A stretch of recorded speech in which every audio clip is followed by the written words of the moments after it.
what happens when your creditors demand direct payment from you, whereas your payments are made through a debt counseling agency? All right. So this is dependent on the stage of debt review where you are as a consumer. So it's very common at the initial stages of debt review, while the debt counselor is still negotiating with the credit providers, that credit providers would still call you because it takes some time for them to update their systems, and they have to accept the proposal before it actually goes away from those specific departments. So sometimes it's just an SMS that is system generated because the system can see that no payment came through for the month. Because on the first month, you normally pay your debt counseling fees, the credit providers don't receive payment on the first month. Then on the second month, if the file is going to court, then there's legal fees that they would have to pay. So credit providers normally receive payment on the third month. So during this first 3 months, very common that they would call and say, listen, you haven't paid this month, what's happening? That's probably because the systems are not updated as yet to show that you are under debt review. Immediately when you get a call like that from the credit provider, just advise them that, listen, I'm under debt review. This is my debt counselor. Whatever information that you need, you can get it directly from the debt counselor. They'll be able to assist you with whatever that it is that you need.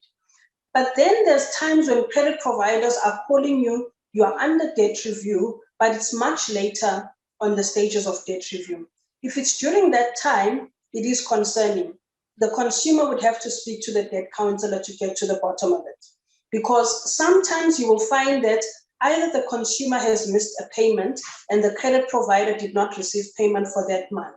If that's the case, they might be in the process of terminating the debt review. So if the consumer advises the debt counselor, then they are able to speak to the credit provider and advise if there was a change in circumstance, then they can explain that, listen, there was a change in circumstance, they couldn't pay for this month, but going forward, they'll be paying this amount. So there's an official document, it's a 17.3 that will be sent out by the debt counselor to the credit providers. Then there's another instance that the consumer has been paying according to what the debt counselor is saying that they should pay, but the credit provider has not accepted the proposal. If they haven't accepted the proposal that we sent out, they normally come back with the counter offer. If they come back with the counter offer and the debt counselor is unable to meet that offer, and the consumer as well is also unable to meet that offer, then the file goes to court for the courts to decide. So during that period, you might find that the consumer is now receiving calls from credit providers asking for payment because there's no agreement in place. But when the court order is granted, then they stop calling the consumer. So there's a number of reasons why they call. Most cases, there's something that's happening that they just need enlightenment on to understand what is happening with your financial situation. In most cases, it's just an email or phone call away and it can be resolved. But in very rare instances, you will find that the debt counselor has sent out a proposal, but the system is not paying according to the proposal that was sent out. Like I said, when we spoke about the snowball effect, there's a cascading plan as debt counselors that we set in place. So if the credit provider has received a cascading plan that says after 10 months of debt review, they will start receiving more because one credit provider would have been settled. Immediately when the payment hits and they haven't received more, then they start calling.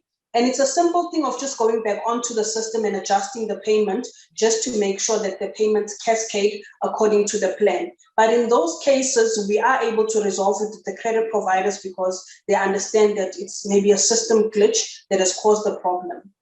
So I would advise that our client should just call us and just find out so we can at least ask some questions and just understand the situation so that we can give them a clear answer of where they're standing at the moment.